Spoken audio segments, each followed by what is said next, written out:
Had an outrageous October. 6 games, 6 wins, no goals conceded. And people are still complaining about the way in which they are scoring goals.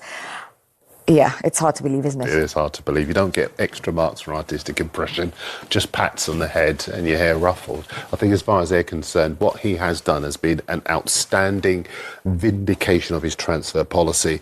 He's brought defenders in as if he's collecting them, and they have provided the platform for Eze to do that, and all of their attacking players to do that.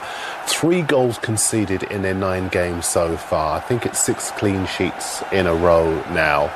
And it took a bit of brilliance from Liverpool Szoboszlai to beat them. City scored against them as well. Ironically, from a set piece. From a set piece as well. They are the leading scorers in set piece terms as well in the Premier League. Arteta's built a machine. I don't think he will care one bit what anybody else thinks of him. They are there by right. I feel like they can't win because when they were scoring elaborate goals, people were accusing them of trying to walk the ball into the back of the net, and now the set pieces are an issue. 31.3% of their goals in the Premier League have come from open play. It's 11 the fewest. Of the 16 it's have been the from fewest set in the league. pieces, yeah. Yeah.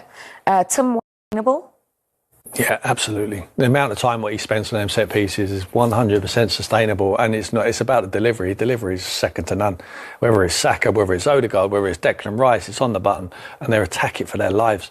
You know, and they're big guys. And Eddie Howe talked about it today in his press conference about when you're recruiting players now, you're recruiting size as well. Whereas, you know, you used to have a couple of Oompa Loompas around, didn't you? You know, couldn't get the ball off them. They're popping it around. Google them if you don't know where they are at home. But not anymore. Land of the Giants. Land of the Giants. You know when you won the league with Blackburn, how soon into the league did you start to think, we got this? Beginning of the season, we believed, because we finished second the year before, so we had real belief. But we had a momentum. If we couldn't win games, we wouldn't lose them. We shut up shop. It was a point. The mood was fantastic going into the following week. I just felt we had real belief. I just see this side is exactly the same. Is this run of form better than that run of form that you had to give you that confidence, backing up that belief? No, we had a run of form like that, but they're doing it different ways. But I don't care how you do it, and I don't think he cares how they do it. You know, they can open teams up. Of course they can. And we'll see that because they've got the quality to be able to do it. But if it needs to be a set piece, a team sitting back, when we won the league back in the day, teams used to go, no matter who the teams were, if they were at the bottom of the league or they were at the top of the league, they used to go head to head. They go toe to toe. No one started a game saying we're not going to lose today. There's a lot of teams now in the Premier League sit out there and just put a block in there and just say, hopefully we can take a draw. And they need to find different ways because it's difficult to break down. When you play forward against defence in training, sometimes it's hard to break down the defence when you put the reserve team in there. But they have to find a way. They have to find a way on a Saturday, and what they're doing it with is set pieces. So when they score on a set piece, then the other team has to come out and then they open them up because they've got more space to occupy. But I love them. I mean, it's hard for me to say, but I just think they tick every single box. And at the moment, I just think they've got 2 hands on the trophy. It's theirs to lose. What's interesting, though, is I interviewed Declan Rice after the Fulham victory and said, you know, back to the top of the table, are you looking at that at the moment? And he said, you know, we've been here before, and it's not something they're thinking about. What do you think is really happening in the dressing room? They be talking about it? Yeah, they're talking about it for like, they finished the bridesmaid 3 times. Now they're going to be the bride. They're getting ready for it's their big day. And there's never going to be a better chance. This quality of what they have around the squad, in depth now, when they get injuries, doesn't matter, just bring another one in. They're coping at the moment with it. But it's not over because Liverpool are a juggernaut and they will come with a run, like I said, and Man City will still be there. But apart from that, I think, for me, it's Arsenal's to lose. Quick question, how do you think Burnley approach this one? Because they made it difficult for Liverpool. They went toe-to-toe with Manchester United as well. They will be parking the bus. Oh. Talking of Arsenal, in contrast to Liverpool's struggles, Arsenal looking pretty unstoppable right now, aren't they? They've gone through October without conceding a single goal, and they could open up a 7-point lead at the top of the table with victory at Burnley tomorrow. I see everybody in their toes, ready for the next game, and accepting that challenge and understanding that the opportunity is there as well. And if we do what we have to do, we have a big opportunity to win again. We have to focus on the journey and what we have to do every single day. Fixing the outcome, of course, we want to win it, and the preparation is towards that. Great. And now what you have said all the protocols, processes, ambitions, everything, and now you have to focus on what you have to do. If not, you get distracted with the rest, and I don't want any of that in and around the team. Well, they've got big ambitions this season, haven't they? Jodie, Jamie Carragher says that Gabriel is maybe the most important player in the Premier League at the moment. Would you agree with that? Yeah, I can see his importance to Arsenal. I wouldn't Not to other sides, no. Yeah, no, I wouldn't necessarily call it in the Premier League, but I can see Carragher with his defensive hat on and seeing how important Gabriel is to not just the defensive line, but how important he is at set pieces. He's a bit of a leader.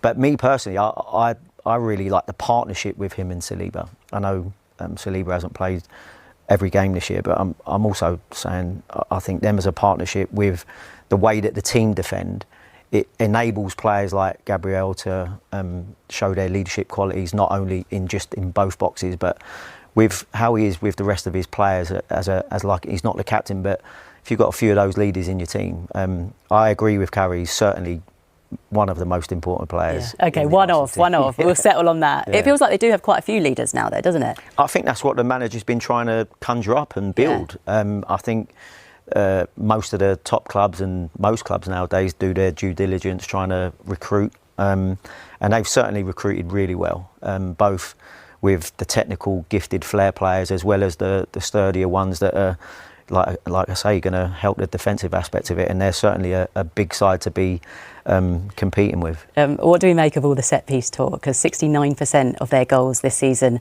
have come from set pieces. Is it sustainable, or is it a case of, well, if you keep scoring from set pieces, well, we'll keep going with it until it isn't? Yeah, I think in the short term, I think go with it. I think you find your strength and you find your way to win games. We were speaking off air earlier about when Arsenal go and play teams now, a lot of teams are in a low block, so it is hard for their more sort of attacking players to break defences down. So you do have to look at other ways to score goals, other ways to beat your opponent, and they found something here, and they found a gem in their set piece coach. We see quite a lot of him, don't we, on the sideline? But rightly so. He's like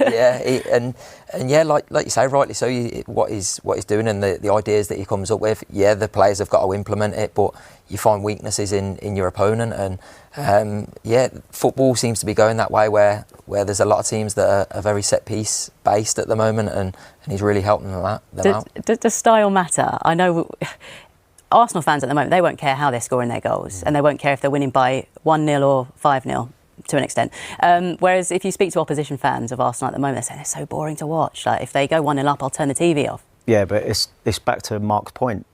The respect that teams are giving the better teams nowadays means that they're going into the low block. But if you come out and want to play against Arsenal, they'll tear you apart with their passing and their quick movement and their attacking ability. But most teams ain't doing that because of the level of where Mikel Arteta has got his team to. I think they've been like that for a couple of years, to be honest. And yes, would they like to be creating more chances from open play? I'd probably say yeah. But even when people were trying to be critical of Arsenal and Arteta at the beginning of the season, you're like, if you're making Man City go defensive at this point in the season already, you deserve respect. There's a reason why Pep has never really ever done that, because he's usually outwitting or outplaying the opposition. And when I know they didn't end up going and win the game, and same against Liverpool, but it took an amazing free kick. Yeah. And that's where you get a manager that's focusing on performance rather than just results is important for the long-term ability of the group, because every interview that he was doing was saying, look, we're playing well. Yeah. I know we haven't got over the line, but we're playing well. And I think that's what gets sometimes missed when you're talking or being critical of managers, is like when your performance level is good and you're forcing teams to defend, then you're doing something right. Well, he's come out, I think, was it after the Palace game, when he said that was the best performance we've had this season, or that is the happiest result that I've had, which is maybe indicates that. A big question for both of you. Is this Arsenal team this season better than Liverpool's team last season that went on and lifted the Premier League title? Is it better? It's tough. Yeah, it is a tough question. I'm probably going to say no. I don't think it is. I think the one advantage that they do have is, and one thing that I look at them probably compared to Liverpool's team this season, is they've been together a while now. Yeah, a couple of additions here and there, but they've had a good period together. And I think you look at Liverpool's team that won it last year, and they had that. They had a settled squad for so long that had brought them success. They knew how each other worked. They knew how they worked on and off the pitch. And I look at Arsenal now and what Arteta's built over time, and I see that. I see that they've gone for a long-term plan. Yeah, this has to be the year that they finally do it, but they're in a great position to do so. What do you reckon? Arsenal sustained no fresh concerns in their midweek win over Brighton, but their success over Palace last weekend came at a cost, as Declan Rice, Ricardo Calafiori, William Saliba and Gabriel Martinelli picked up unspecified issues. Rice and Calafiori shook off their concerns relatively quickly, but Saliba remains a doubt and Martinelli is definitely unavailable, so a start for Leandro Trossard is virtually guaranteed. Knee quartet Gabriel Jesus, Noni Madueke, Martin Odegaard and Kai Havertz are not expected to return this side of the international break, but the latter three could be back in time for the North London derby next month. On Burnley's end, Leslie Ugarcu was a late enforced change in the 5-goal thriller with Wolves, but there are no serious concerns about the midfielder's availability for Saturday. However, Jordan Bayer hamstring, Zeki Amdani knee and Connor Roberts knee remain in the treatment room, and none of the trio is expected back before the end of the calendar year. Provider of 2 assists at Molineux, left-back Quilinci Hartman has now set up for goals in the Premier League so far this season, although all of his contributions have come on the road.